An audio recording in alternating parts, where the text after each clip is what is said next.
안녕하십니까. 오늘은 590강 한자검정 준 4급입니다. 배포, 별포. 근문의 자형은 수건근과 음을 나타내는 동시에 한 집안의 전체를 거느리는 가장을 뜻하는 아비부로 이루어진 형성자인데, 이게 수건근이고 위에 아비부죠. 이후 아비부가 또 우로 바뀌어 이해할 수 없게 되었다. 본뜻은 마포에서 배, 펼치다 등의 뜻을 갖게 되었다.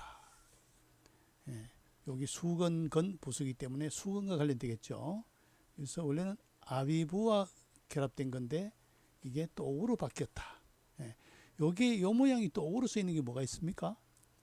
요 밑에 고기육이 들어가면 있을유 해가지고 손에 고기를 들고 있는 모습이랬죠. 이거는 지금 펼포, 배포, 뭡니까? 수건을 펴는 거죠. 펼포, 배포로 구성된 단어가 뭐 있습니까?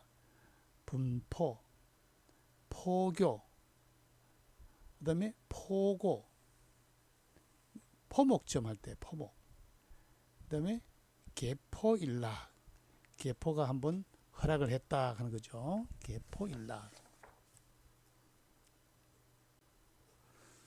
자, 펼포는 옷감을 펴는 것에도 나왔다. 펼포, 펼치다 할 때 펼포, 옷감 할 때 배포, 포목점 하면 옷감 파는 데죠. 다음 사나울폭, 모질포. 사나울폭도 중국 발음은 기억 받침이 없으니까 바오로 발음되죠. 바오. 쬐일폭의 본래자이다. 앞에 날이 들어갔죠. 소전의 자형은 날일, 날출, 들공, 쌀미를 합한 회의자로, 여기 날일, 날출, 양손으로 들공, 밑에 쌀미, 한 손에 농기구를 잡고 태양 아래 곡식을 말리는 모습이다. 본뜻은 햇볕에 쬐어 말리다이다. 이 글자가 포악하다의 뜻을 나타내는 글자로 쓰이게 되자 나리를 추가해서 쬐일 폭자를 만들어 애초의 본뜻을 보존케 하였다. 그렇죠? 원래 여기 쬐일 폭자인데 이게 포악하다는 뜻으로 쓰이자 나리를 넣어서 쬐일 폭이 나왔다. 이거는 날일 밑에 날출 밑에 들공이 되고 함께공으로 바뀌었죠. 쌀미가 물수로 바뀌었고, 사나울폭, 모질포. 사나울폭으로 할 때는 뭡니까? 폭력, 폭행. 그 다음에 모질포는 뭡니까? 포악하다. 사자성어로 자포자기. 맹자에 나오죠. 자포자기. 스스로를 버리고 스스로를 해친다. 사나울폭은 쬐일포가에서 나왔다. 햇빛을 쬐는 데서 사납다의 뜻으로 뜻이 바뀌었다 하는 거죠. 펼포도 수건근과 아비부자가 또 오로 바뀌어서 손으로 수건을 펴는 모습으로 바뀌었다. 음은 아비부에서 음을 나타내는 형성자. 그죠? 그 다음에 사나울폭은 여러 글자가 합쳐진 회의자죠. 다음 볼까요? 표. 원래 자형은 불똥튈표이다. 밑에 불화가 들어갔죠. 보일시 제사를 뜻하는 게 아니고 덮을아와 불화로 구성된 회의자로 본뜻은 불티가 너울거리며 올라가다 해서 불화가 보일시로 바뀌면서 표의 뜻으로 가차되었다. 그러니까 소전의 자형은 불화가 되어 있죠. 근데 해수에 와서는 보일시로 바뀌어서 드러내 보여준다, 표한다 이런 뜻의 표가 된 것이죠. 표로 구성된 단어가 뭐 있습니까? 투표, 매표소, 차표 할 때 이 표자를 쓰죠. 표 좀 보여주세요 할 때 표가 바로 표자를 썼다는 거죠. 다음 풍성할 풍. 중국 발음은 펑, 평성어로 발음됐죠. 뻥. 소전의 자형은 윗면은 그릇 위에 담겨진 구슬옥의 모양이고, 구슬옥이 끼워져 있는 거죠. 아랫면은 고대의 제기인 콩두로, 콩두는 제기의 모양을 본던 자라 했죠. 구성된 상형자이다. 그러므로 풍성할 풍은 본래 귀중한 물건을 담은 예기이다. 고문에서 풍성할 풍은 이렇게 같은 자로 쓴다. 몸체자 쓸 때 오른쪽이죠. 예. 본뜻은 고대에 술을 담는 그릇의 쟁반이다. 이후 풍성하다의 뜻을 갖게 되었다. 예, 풍성할 풍. 제기 그릇 위에 아주 푸짐하게 옥을 담은 것인데 나중에는 풍성하다의 뜻으로 쓰이게 되었다. 풍성할 풍으로 구성된 단어가 뭐 있을까요? 아주 원래 풍성한 해다. 풍년이다. 그렇죠? 또 풍성할 풍과 성할 성자를 해가지고 풍성이라는 단어도 있고 또 풍족할 발족이 만족하다는 뜻이기 때문에 풍족이라는 뜻도 있죠. 예. 풍성할 풍. 예. 제기 그릇에 구슬을 담아놓은 모양을 본뜬 상형자다. 표는 원래 불화가 보효시로 바뀌어서 표를 뜻하게 되었다. 네. 다음 볼까요? 한계한 제한한. 건문의 자형은 토산의 형상으로 산세와 관련 있는 언덕부와 글자의 왼쪽에 있으면 언덕부, 오른쪽에 있으면 고을읍, 그렇죠? 음을 나타내며 눈을 뜨고 크게 뜨고 돌아보는 사람의 모양인 머무를 간으로 구성된 형성자이다. 여기 돌아보는 모습 머무를 간에서 뭡니까? 이미 기자가 나왔죠. 밥그릇을 놓고 뒤 시커멓고 돌아선다는 게 나왔죠. 이미 기자가.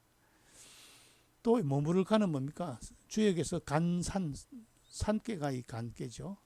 설문에서는 제한하는 막힐 조의 뜻이다 라고 했다. 본뜻은 격리되다 가로막대에서 파생되어 한계의 뜻을 갖게 되었다. 언덕으로 막아놓은 거죠. 그래서 한계한 제한 한자가 됐다. 한계한 제한한으로 구성된 단어는 뭐 있을까요? 한계, 그죠? 또 무제한, 제한, 무한, 한도, 최소한 이럴 때 한계한, 제한 한자를 쓰죠. 다음 항구항. 물수와 음을 나타내는 거리항으로 구성된 형성자이다. 본뜻은 강물이 나뉘어 흐르다에서 배가 다니는 곳, 배가 정박하는 곳 등의 뜻이 된 자이다. 요게 거리항자니까 사람이 다니는 거리인데 앞에 물이 있으니까 배가 다니는 거리겠죠. 그래서 항구항이 되죠. 네, 이해되죠. 형성이면서도 회의의 뜻을 가지고 있다. 는 것을 알 수 있죠. 한계한 제한하는 언덕부와 머무를 간에서 음을 빌린 형성자.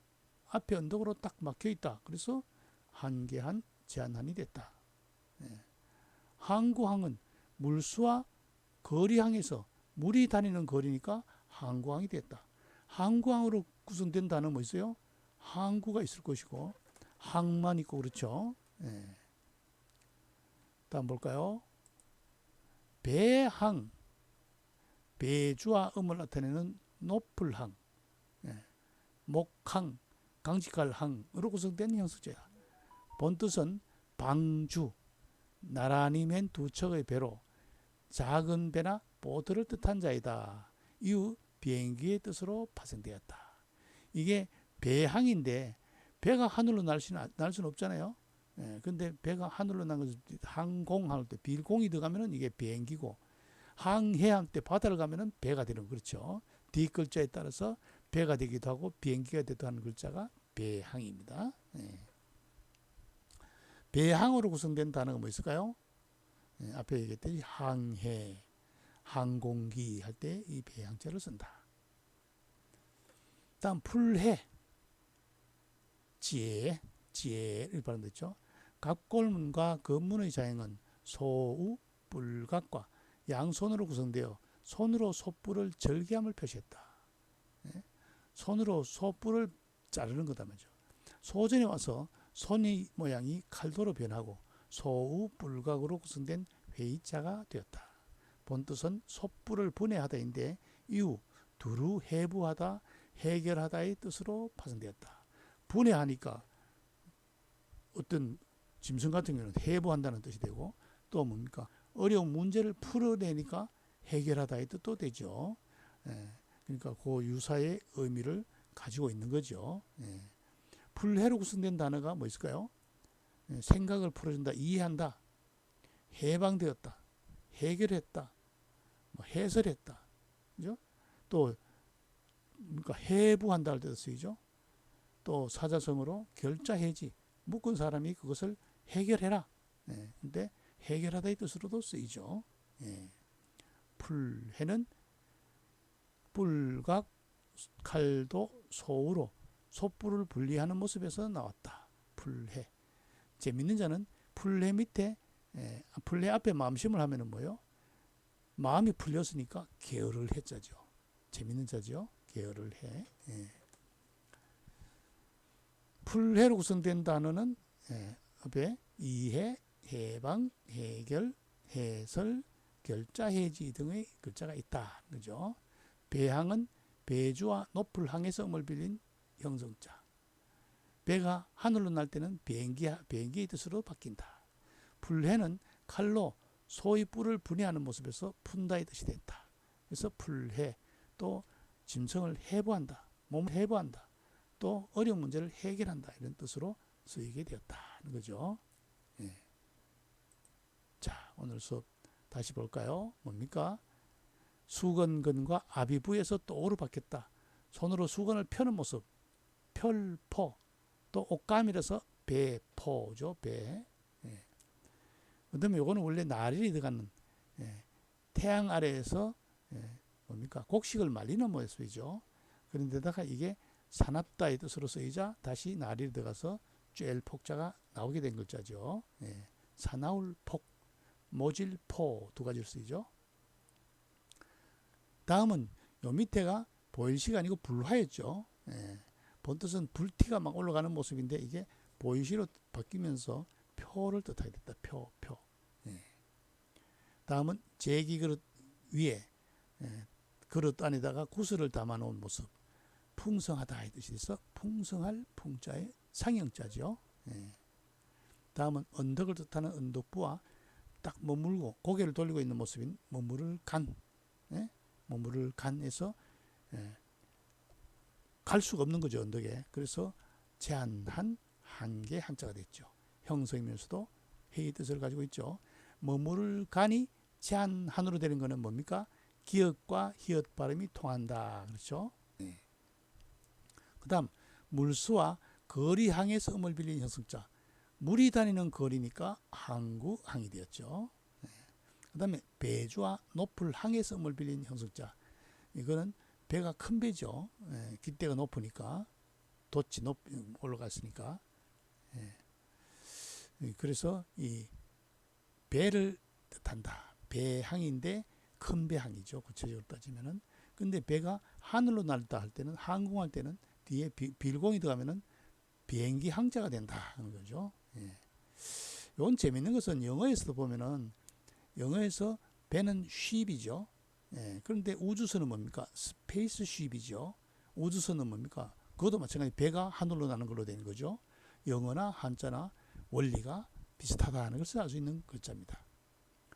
그 다음은 뭡니까? 뿔각과 칼도와 소우, 소뿔을 분해하는 모습에서 풀다, 해결하다, 그죠? 분해하다 이런 뜻을 쓰이는 풀해자죠. 다시 한번 읽어볼까요? 배포, 펼포, 사나울폭, 모질포, 표, 풍성할 풍, 제한한, 항구항, 배항, 풀해. 그렇죠? 오늘 수업 여기서 마치겠습니다.